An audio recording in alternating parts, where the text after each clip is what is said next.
मैं इसको सालों का नहीं मानती, शताब्दियों का मानती। आप देखिए ना, 5 शताब्दियां हो गई हैं और विश्व का एकमात्र एक अभियान है जो 500 साल चला है और चला और अंत में सफलता के परिणाम पे पहुंचा। और इसलिए इसमें जिन लोगों ने भी अपने जीवन को और अपनी जवानी को होम किया है उन सबका अभिनंदन होना चाहिए। दूसरा, इसका श्रेय कोई नहीं ले सकता। नंबर 1 पे इसका श्रेय मिलेगा उन कार सेवकों को जिन्होंने ढांचा गिरा दिया था, क्योंकि अगर ढांचा ना गिरता तो पुरातत्व विभाग खुदाई नहीं कर सकता था। ढांचे को गिरा करके खुदाई करने की औकात पुरातत्व विभाग की नहीं हो सकती थी। जब ढांचा गिर गया तो खुदाई हो पाई, खुदाई में सबूत मिल गए तो माननीय कोर्ट ने उनको स्वीकार कर लिया। उसको मुसलमानों ने भी आपत्ति नहीं की और डिसीजन हो गया। इसके बाद का श्रेय जाता है फिर बाकी लोगों को, और अंतिम समय का जो श्रेय है वो जाता है अशोक जी सिंघल जी को, जिन्होंने अभियान को चरम सीमा पर पहुंचाया। और आज की स्थितियां जो बनी कि शांतिपूर्ण तरीके से वहाँ पर अब मंदिर की प्राण प्रतिष्ठा हो रही है, इसमें मोदी जी ने जिस तरह से विषय का प्रस्तुतिकरण किया पूरे देश में, उसके बाद अमित शाह ने जिस प्रकार से लॉ एंड ऑर्डर पे काबू रखा और सब लोग शांति से रहे, कोई उद्वेग नहीं हुआ, और योगी ने जिस तरह से उत्तर प्रदेश को संभाला, फिर इनको श्रेय जाता है। तो पहला श्रेय तो 500 साल के संघर्ष में बलिदानियों को है। दूसरा कार सेवकों को है जिनने ढांचा डाया था। हम लोग को कोई श्रेय नहीं, हम तो भागीदारी किए थे। जिंदा रह गए तो हमको दुख हुआ था, जिंदा रह गए तो हाँ, दुख हुआ, बहुत दुख हुआ था। क्योंकि जब 2 नवंबर को जिस कार सेवा का नेतृत्व मैंने किया था उसमें एक दूसरा जत्था अलग हो गया था हमसे अचानक, कुछ उत्साही नौजवानों का, और वो सीधे हनुमानगढ़ी की ओर बढ़े। वो बहुत बहादुर लोग थे, उसमें राम और शरद कोठारी दोनों सगे भाई थे, दोनों उस दिन गोली से मार दिए गए थे। तो इसलिए मैं तो समाजवादी पार्टी के उस समय के नेता मुलायम सिंह को हमेशा कार सेवकों का हत्यारा ही कहती रही, जबकि उनको मैं बड़े भाई जैसा मानती थी। और मैं उस बात को कभी भूली नहीं कि वो बलिदान हो गए और हम जीवित रह गए। आपका दीदी बहुत बड़ा योगदान रहा इस पूरे, आप कैसे कहोगे योगदान? 500 साल के संघर्ष में सबसे पहला संघर्ष तो हनुमानगढ़ी के महंतों ने किया था। जब जिस दिन वो मंदिर तोड़ा गया था उस समय पे, मीर बकी के टाइम पे, तो सबसे बड़ा योगदान तो उनका था। उसके बाद तो बहुत साधु संतों ने, नागा साधुओं ने, वैष्णव साधुओं ने, राजा छत्रपाल की सेना ने, गुरु गोविंद सिंह जी की सेना ने, राजा रणजीत सिंह की सेना ने वहाँ आकर के संघर्ष किए हैं और उन प्राणों की आहुतियाँ दी हैं। तो इसलिए वो तो निरंतर चला है। मतलब आखिरी बलिदान था राम और शरद कोठारी का, तो बलिदानों की एक पूरी परंपरा चली है। तो उसमें हमारा कोई योगदान रहा वो यही रहा कि आखिरी समय पर अशोक जी सिंघल जी के नेतृत्व में हम लोग इकट्ठे हो गए थे और उसको हम अंजाम तक पहुंचाने के लिए तय कर चुके थे कि जिंदा रहेंगे या मरेंगे, लेकिन हम अंतिम परिणति तक पहुंचाएंगे। लेकिन जब वो डिमोलिशन हुआ उस जब बाबरी मस्जिद का, उसमें आपको आरोपी ढांचे का आपको भी उसमें आरोपी बना दिया? हाँ, मैं सीबीआई ने हमको चार्जशीटेड किया, हमारा ट्रायल हुआ। और आप देखिए हमारी निष्पक्षता, लोग कहते हैं हम धर्म की राजनीति करते हैं। जब सीबीआई ने हमारे केस को टेक ओवर किया तो अटल जी प्रधानमंत्री थे, और जब सीबीआई ने हमको चार्जशीटेड किया तो नरेंद्र मोदी जी प्रधानमंत्री थे। इसका मतलब उन्होंने हमारे बचाव की कोई चेष्टा नहीं की। हमारी जो जांचें चल रही थी उसमें कोई बीच में विघ्न नहीं डाला। सीबीआई ने हमको चार्जशीटेड किया और उसके बाद सीबीआई ने जब कोर्ट में एविडेंसेस प्रस्तुत किए तो माननीय कोर्ट ने उन एविडेंसेस को पर्याप्त नहीं माना। इससे ये समझ लीजिए कि भारतीय जनता पार्टी की सरकारें कितनी निष्पक्ष रहती हैं इन मामलों में जो हमारे ऊपर पक्षपात होने का आरोप लगता है। और इसलिए ये इस पूरी श्रृंखला में तो मैं रही हूँ जिसमें कि मुझे पहले दोषी माना गया, फिर चार्जशीटेड हुई, फिर कोर्ट के ट्रायल हुए और फिर उसके बाद में हमको बेकसूर कहा गया। लेकिन मैं आपको फिर कहूँगी इसमें बेकसूर होना और कसूरवार होना महत्व नहीं रखता था। इसमें तो जो उस दिन बलिदान हो गए वो महत्व रखता था। रथ यात्रा भी निकली अडवाणी जी ने रथ यात्रा निकाली। अडवाणी जी ने परवाह भी नहीं की कि हम विश्वनाथ प्रताप सिंह को सपोर्ट कर रहे हैं। विश्वनाथ प्रताप सिंह घड़ी घड़ी अपना रंग बदल रहे थे, कभी कार सेवा के लिए हाँ भर रहे थे, कभी शिलान्यास के लिए ना कर रहे थे। और अंत में लालू यादव ने मुस्लिम तुष्टीकरण की राजनीति के चलते हुए अडवाणी जी का रथ रोक लिया, जो कि केंद्र की सरकार के समर्थक थे।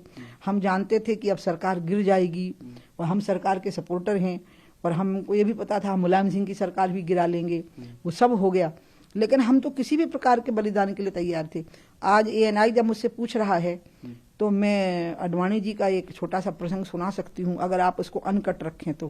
जब हम माता टीला की जेल में 1 महीने रहे हैं 6 लोग, अडवाणी जी थे, मुरली मनोहर जोशी जी थे, विष्णु हरी डालमिया जी थे, अशोक जी सिंघल थे, विनय कटियार जी थी और मैं थी। हम 6 लोग माता टीला जेल में 1 महीने ट्रायल फेस कर रहे थे। माता टीला एक रेस्ट हाउस था ललितपुर जिले का, उसको दर्जा दिया गया था जेल का।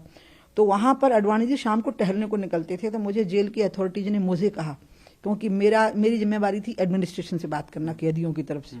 अडवाणी जी ने जिम्मेवारियां बांटी थी, तो मेरी थी एडमिनिस्ट्रेशन से बात करना। तो उन्होंने कहा अडवाणी जी को कहिए कि वो बाहर न टहला करें शाम को, क्योंकि हमने सुना है कि बहुत तरफ से लोग आए हैं उनको मार डालने के लिए। वो दूर कहीं पेड़ से किसी राइफल से अगर फायर कर देंगे, वैसे हमने सारे पेड़ों पर काबू कर लिया है, तो कुछ हादसा हो जाएगा, इनको कहिए ना टहलें। तो मैंने उनको कहा अडवाणी जी को, तो अडवाणी ने कहा उमा अब देखो ये प्रेस में नहीं है ना, ये बात टेलीविजन पे नहीं बोल रही ना, कई नेता लोग होते चूहा हैं और टेलीविजन पे शेर बनते हैं। नहीं, अडवाणी जी कहाँ हैं, अपनी बिटिया को बोल रहे हैं, ये बाप और बेटी का संवाद है। मैं कह रही हूँ कि दादा आप बाहर टहलना बंद करो शाम को। वो कहते हैं उमा अगर मैं मर गया अभी कुछ ही दिन हुए हैं 6 दिसंबर की घटना को, तो तुम्हारा मंदिर के निर्माण का काम पूरा हो जाएगा, इसलिए मैं टहलना बंद नहीं करूंगा। ये अडवाणी जी ने मुझे अकेले में कहा है, जो मैं आज सार्वजनिक कर रही हूँ ये एनआई को।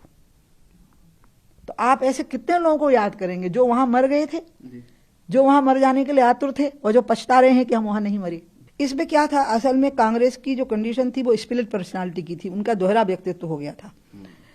वो हिंदुओं को भी खुश रहना चाहते थे, मुसलमानों को भी खुश रखना चाहते थे, और नेहरू के समय पर ही शुरू हो गया था। नेहरू ना हिंदू थे, ना हिंदुओं के प्रति उनको लगाव था। वो कहने भर के लिए हिंदू परिवार में पैदा हो गए थे। वो खुद ही कहते थे आई मैं हिंदू बाई एक्सीडेंट, मैं कोई अपनी इच्छा से थोड़े हिंदू बना हूं। तो उन्होंने जो पहला काम किया कि जब रामलला वहां प्रकट हो गए 1949 49 बोलेंगे ना उसको, 49 में, तो उस समय पर नेहरू जी ने कहा कि ठीक है पंडित पूजा करता रहेगा तो हिंदू खुश, ताला लगा दो तो मुसलमान खुश। तो उनकी राजनीति यही चली कि हिंदू तो जाति पे बटा हुआ है तो हम इसका वोट लेते रहेंगे, मुसलमान एकजुट वोट डालता है तो इसका भी वोट लेते रहेंगे। और ये नीति उनकी आज तक है। वो कंफ्यूज हो जाते हैं। वो राहुल गांधी के अंदर भी वो लेगेसी चली आ रही है। यहां तक कि हमारे मध्य प्रदेश के जो पूर्व मुख्यमंत्री हैं जो मेरे से हार गए थे फिर, दिग्विजय सिंह जी, वो भी स्पिरिट पर्सनालिटी में आ जाते हैं। वो स्वयं राघवगढ़ में रामलला के भगवान राम के भक्त हैं, लेकिन उनको लगता है कि अयोध्या को क्रिटिसाइज करने से मुसलमानों का वोट मिलेगा, क्योंकि हिंदू जाति में बटा हुआ है। अब क्या हो गया, मोदी जी ने उसका जवाब दे दिया, सारे हिंदुओं को एकजुट कर दिया, जातिवाद खत्म कर दिया, परिवारवाद खत्म कर दिया। और अब धीरे धीरे आप देखिएगा सारे अल्पसंख्यकों में भी एकजुटता आ जाएगी कि हमें एक साथ रहना है इस देश में, कोई एग्जिस्टेंस की भावना आ जाएगी। ये मोदी जी ले आएंगे, यही रामलला के कारण आ रही है धीरे धीरे। तो इसलिए कांग्रेस हमेशा हिंदू और मुसलमान में जो झूला है तो बेचारे तय नहीं कर पाते हैं, वो कन्फ्यूजन में रह जाते हैं। आपने दिग्विजय सिंह जी की बात की, उनका अभी हाल ही में बयान आया था। उनका कहना है कि जो पुरानी मूर्ति है भगवान जी की वो कहाँ है, उसको स्थापित किया। वो न्यास वाले उसका जवाब देंगे ना, रामलला है वहां पर। दिग्विजय सिंह जी चले, मैं ले चलती हूँ उनको अयोध्या, उनको रामलला से मिला दूंगी मैं। अच्छा रहा आपने मुझसे पूछा है, मैं उनको निमंत्रण देती हूँ कि दादा भाई मेरे साथ चलो, मैं 17 की रात को पुष्पक से जा रही हूँ एक्सप्रेस से, और 18 को मैं अयोध्या पहुंच जाऊंगी, मेरे साथ रहें वहां, मैं रामलला से मिलाऊंगी उनको। इन सम्मान का अवसर है, ये ऑनर की घड़ी है, भारत के राष्ट्रीय अस्मिता की घड़ी है ये। और आप मुसलमानों का व्यवहार देखिए साहब, शिलान्यास के समय, सुप्रीम कोर्ट के निर्णय के समय, आज प्राण प्रतिष्ठा के समय, पूरे मुस्लिम समुदाय ने माननीय कोर्ट के ऑर्डर को सम्मान के साथ स्वीकार कर लिया है। इसलिए मैं ओबीसी जी को और खरगे जी को, क्योंकि सब एक ही जात हैं, ये क्या है इनके केमिकल अलग अलग हैं, लेकिन इनके जो जिसको कहते हैं ना मूल तत्व एक ही, वो है कि ये राजनीति करते हैं जातिवाद की, परिवारवाद की और सांप्रदायिकता की। इसलिए गोत्र इनका एक ही है, चाहे भले ही इनके नाम पार्टियों के अलग अलग हों। इन सबको मैं अपील करूंगी कि उस दिन सारे लोग आइए, वहां बैठिए शांति से, देखिए प्राण प्रतिष्ठा को। ये रामलला की प्राण प्रतिष्ठा नहीं है, राम तो सारे ब्रह्मांड के प्राण हैं। ये राष्ट्र की अस्मिता की प्राण प्रतिष्ठा है, राष्ट्रीय सम्मान की प्राण प्रतिष्ठा है। आप सब आइए, सब पार्टिसिपेट करिए, बैठिए शांति से आके। 1985 से आंदोलन चला है, क्योंकि मैं 1985 से ही आंदोलन में भागीदारी की है मैंने। जब ना आगे बढ़ो जोर से बोलो, जन्मभूमि का ताला खोलो शुरू हुआ, तब से मेरी भागीदारी रही है 22 जनवरी तक, जब रामलला वहां विराजमान हो रहे होंगे, मेरे प्रधानमंत्री प्राण प्रतिष्ठा कर रहे होंगे, मैं उस अमूल्य घड़ी को देख रही होंगी। तब से लेके आज तक इतने अभियान हमारे चले, इतनी गोलियां हम पे चली, इतनी लाठियां हम पे चली, इतने हमारे लोग। आपने कभी सुना किसी कार सेवक ने किसी मस्जिद पे पत्थर मारा हो? आपने कभी सुना किसी कार सेवक ने कभी पुलिस की गाड़ी पे हमला किया हो? आपने कभी सुना कि हमने लौट करके कभी किसी पर हमला किया हो, मारा हो पलट करके? हमने मार खाई, लाठियां खाई, गोलियां खाई, हमारी हैसियत बहुत बड़ी थी, हमारी ताकत बहुत बड़ी थी, हम लाखों की संख्या में इकट्ठे होते थे, हम लाठी खाते थे, मार खाते थे, लेकिन हमने तय कर रखा था कि शौर्य का प्रदर्शन तो सीमा पर ही ठीक है, सीमा के अंदर शौर्य का प्रदर्शन नहीं, आत्मबल का प्रदर्शन करना है, नैतिक बल का प्रदर्शन करना है, आस्था की शक्ति का प्रदर्शन करना है। इसलिए हम पे ये बात कहना ही अन्यायपूर्ण है, गलत है, और ये जानबूझ के किया जा रहा है, ये सब जानबूझ के किया जा रहा है, क्योंकि अब जो पढ़ा लिखा मुस्लिम तबका है वो बिल्कुल सुनने को तैयार नहीं है इन बातों को, और जो नौजवान है मुसलमानों के, जो महिलाएं हैं मुस्लिम समाज की, वो इन बातों को सुनने को ही तैयार नहीं है। तो ये जो मुस्लिम नेता फड़फड़ा रहे हैं, जो विभाजन की राजनीति, ये खून चूसी राजनीति है, खून पी करके लोगों को लड़ा करके उनकी लड़ाई करा के और फिर राजनीति करना, ये सब घबरा गए इसलिए ऐसी बातें बोल रहे हैं। बाकी मैं ऐसे लोगों के नाम भी नहीं लूंगी, इस लायक नहीं, इनके नाम लिए जाएं। ये तो जब 1991 में जब पूजा स्थली विधेयक आया था पार्लियामेंट में, तो मैं ही अपनी पार्टी की तरफ से प्रथम वक्ता बनी थी इसमें सदन के अंदर, और आडवाणी जी ने कहा था उमा बोलेगी इस पे, बहस को ओपन मैंने किया था बीजेपी की तरफ से। तो मैंने तो उसी समय कहा था कि आपने इस वर्शिप बिल में से अयोध्या को बाहर कर दिया है, ये कह के कि ये विवादास्पद है, इसके अलावा सब ढांचे आपने 1947 की स्थिति के लिए कहा है। तो मैंने कहा कि आप इसमें से मथुरा और काशी को और निकाल दीजिए, क्योंकि मथुरा, काशी और अयोध्या ये 3 हिंदुओं के आराध्य के स्थल हैं, और ये वैसे ही हैं जैसे मुसलमानों के लिए मक्का मदीना है और ईसाइयों के लिए वेटिकन सिटी है। इसलिए इस पे भी बाद में लोगों की आकांक्षा बनी रहेगी कि ये बन जाए, और अगर आप इन तीनों को शांत कर देंगे तो हिंदू इतने बड़े दिल का होता है कि फिर वो सब भूल जाएगा।